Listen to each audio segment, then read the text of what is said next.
Have you ever stopped to consider just how unrealistic it actually is that virtually all health study results that we receive from white sources favor themselves over us? Have you ever also considered just how unrealistic it is that we never receive any positive information about ourselves from white sources, and we never receive any negative information about them? All information that we receive from white sources about ourselves are consistently negative, while all information that we receive about them are consistently positive. In fact, you can live to be 100 years old within the white dominant society and never once receive a positive narrative about ourselves, while never receiving a negative narrative, not even one, about themselves. This scenario is so cartoonishly ridiculous that it's only by not critically thinking that the absurdity of it cannot be seen. It's actually a well-proven social science tactic that uses propaganda that are designed to create and sustain false assumptions within a society that aids in maintaining white social dominance over the Black population. According to white social scientists, in order for a dominant group to maintain its position of social dominance within a society, all narratives fed into the society about the dominant group must endorse their position of social dominance. This means that all narratives about the dominant groups must be positive and exalting of themselves. According to social scientists, any negative narratives about the dominant group undermines their position of social dominance. This is why we only receive positive narratives about the oppressors. The reason why all narratives that we receive about ourselves from white sources are consistently negative is because doing so is necessary to facilitate their ongoing subjugation of us. More specifically, they vilify us to falsely validate the mistreatment of us.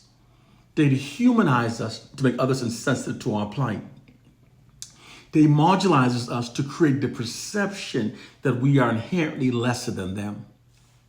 And those false health studies constantly favoring whites over blacks are designed to subliminally embed the myth of their white racial superiority into our subconscious mind. Doing so makes us more compliant with their white dominance over our lives. It makes many of us feel subordinate to them. And they also keep us believing the fraudulent worst narratives about ourselves, because when the oppressed are demoralized and made self-loathing, we are much easier to control. These manipulation processes are all possible because all societies function based upon the narratives that are repetitively fed into the society. It's a well-proven social science fact. Therefore, as a means of maintaining their position of social dominance, the white society is literally falsely scripted to exalt whites and marginalize black people. They literally sit upon a throne of white exalting and black marginalizing narratives. They even distorted their maps to make Africa appear 13 times smaller than its true relative size, while making all white countries appear significantly larger than their true sizes. People's behaviors aligns with the information that they receive and have accepted as being true. And repetition of lies make lies appear as being true. Those false narratives constantly exalting whites while constantly marginalizing blacks are designed to embed the myth of white racial superiority into subconscious minds of the masses. It also subliminally embeds the message into the collective minds of black people that the white society are the standard by which black people must aspire to be more like. This is the reason why many black people are now saying that we should try to be more like white people, in spite of their brutally horrific history to the contrary. All information that we receive from white sources are filled with propaganda that contributes to their mental enslavement of us. Those of us that are ignorant insist that our collective minds have been shapen in ways benefiting the white oppressors by silly slave syndrome myth. That myth presents what would in fact be the least plausible and least effective method used for controlling millions of people. It's simply not how true brainwashing works. True brainwashing requires a system that is being constantly reinforced and reapplied upon the minds of the targeted population, in order to remain effective. If not, its effectiveness would lessen with each new generation, not remaining the same or, in our case, worsening as we witnessed. Likewise, if all people's mind was mentally enslaved by a process during slavery, it would have been worse during the 1960s and would have been lesser today, given that our current generation is further removed from the era of slavery. But this isn't the case at all. Our people are now more mentally enslaved today than we were during the 1960s. Case, point, and proof. During the 1960s, we called ourselves brothers and sisters, and we implemented the most successful unified protests in U.S. history. Today, we're calling ourselves by the N word, the B word, and we're more divided than any time in history. During the 1960s, we wore pants at our waist. Today, we're sagging our pants. We wore afros and cornrows, now wearing blonde weaves. We are clearly now more mentally enslaved today than we were during the 1960s. Given that we're worse off today than we were during the 1960s is proof that our collective mental state today has nothing to do with a slave syndrome process. It's a myth. The truth is that Black people are the unknowing victims of hidden nefarious social sciences, psychological warfare tactics that are being deployed against us by white oppressive forces. Presently, white government agents that specialize in psychiatry and propaganda analyzes and studies everything about the Black population, our beliefs, our likes, dislikes, strengths, and our vulnerabilities. This surveillance information is gathered, and decisions are then made on which best fraudulent stories to produce to best create certain psychological feelings amongst the Black masses that aids the white society in maintaining its social dominance, social capital, and control over the Black population. These agents are deploying information warfare against the Black population. Information warfare is when false information is fed to a targeted population that are designed to make the targeted population think and behave in ways that are against their own self-interest and that instead serve the interests of those that are deploying the information warfare. Information warfare is extremely effective because people's thoughts and behaviors align with the information that they've been fed. Therefore, white oppressive forces have fed lots of disinformation into the collective minds of the Black masses that keeps many of us thinking and behaving in ways that are against our own self-interest and that instead serves their interests.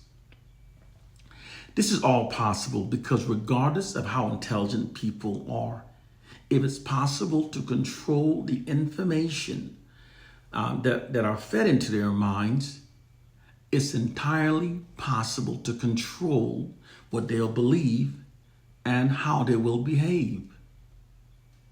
This is a fact, a social science fact. People can easily be manipulated to think and behave in ways that are against their own interests when they're unaware of what's being done to them. Case, point, and proof. To prevent us from unifying ourselves against the white society, white propagandists constantly inundates us with fraudulent propaganda that misleads us to perceive ourselves as being our own worst enemies. This divides us and shifts our collective aggressions away from the white oppressors and redirects it towards and against ourselves. It's the true reason why we are now more divided than at any previous time in history. Moreover, it creates Black disunity and self-hatred, which attacks the core foundation of what bonds us as a people, and we can then be ruled over forever. Also, to make us believe that slavery benefited us, they miseducate us to believe that our ancestors were illiterate and uncivilized before the Europeans invaded Africa. They further convey that message through their media propaganda campaign that shows us only the poorest parts of Africa. This causes millions of us to literally feel indebted to the white society for having brutally enslaved our ancestors. It's why millions of us are now saying that we're happy that our ancestors were the one that were enslaved, because we've been manipulated to perceive it as having been a rescue mission that ultimately benefited us. Through this information warfare system, many Black people have been brainwashed to love our oppression. White social scientists describe what they've done to Black people as merely instilling a value system into the collective minds of the Black population that makes us adhere to the authority and the existing infrastructure of the white dominant culture. It's truly mental slavery. It not only makes us more compliant to white dominance over our lives, it in many cases causes us to even prefer it. White propagandists also feeds us false propaganda that claims that we African Americans are not actually from Africa, but are instead the true indigenous Americans. However, the fact is, countless millions of us have taken DNA analysis that have scientifically confirmed our African identity. The narrative that we're not from Africa is fraudulent propaganda created by white propagandists. Is designed to separate us from our unifying African heritage. Without having a base identity to connect to our vast cultural wealth, over time we become further fragmented and we become weaker as a people. We can then be made into anything the white oppressors wants us to be. The propaganda claim that we African Americans are not Africans is also designed to divide us from Native Africans. When Africans are divided globally, we lose our global numerical advantage and we're stripped of all hopes of ever defeating global white supremacy. The false narratives that we African Americans are the true indigenous Americans is also designed to create division between us and the true Native Americans. When two oppressed people are divided, this makes the U.S. system of white supremacy even much stronger. First, we need to wake up. The white oppressors have a long history of implementing fraudulent propaganda campaigns that manipulates the collective minds of Black people to think in ways that are against our own interests and that instead serves the interests of their white society. It is our hidden reality. Perhaps no place is this more evident than when examining the white educational system. Black students are always parts of studies on intellectual performance. However, very few studies focus primarily on their emotional growth and development as it relates to what they're being taught to believe about themselves.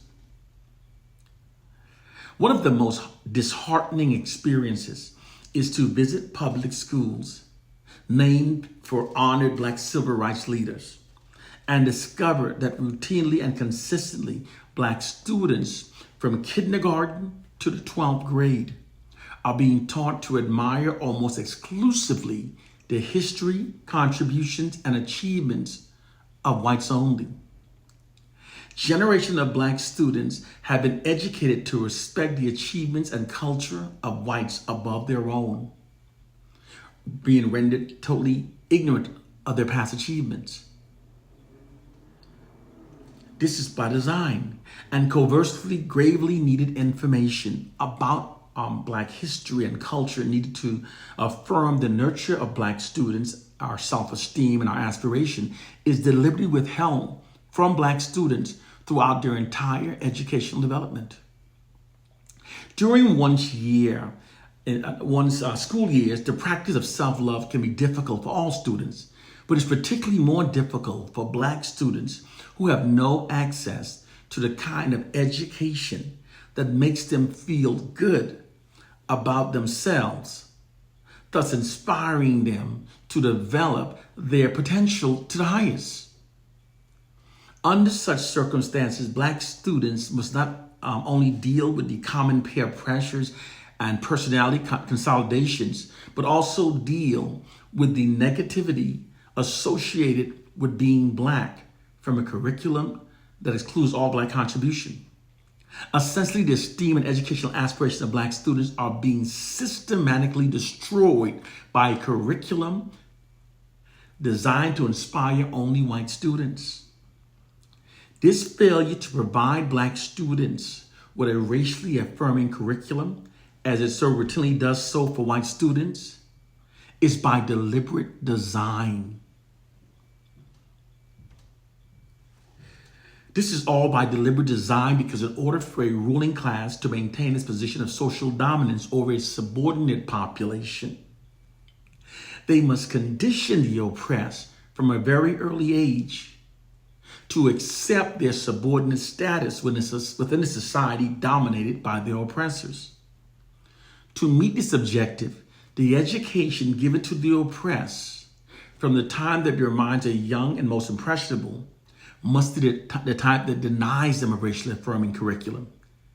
When the oppressed are denied of a racially affirming education, this conditions the oppressed to perceive themselves through a false inherent subordinate identity that aids the white society in maintaining their dominance over the oppressed. Brothers and sisters, it's time for us to open our eyes to our reality. When the oppressed are denied a racially affirming education, even the brightest among the oppressed may have little of any hope of extracting themselves from their assigned low-dominated position within the society.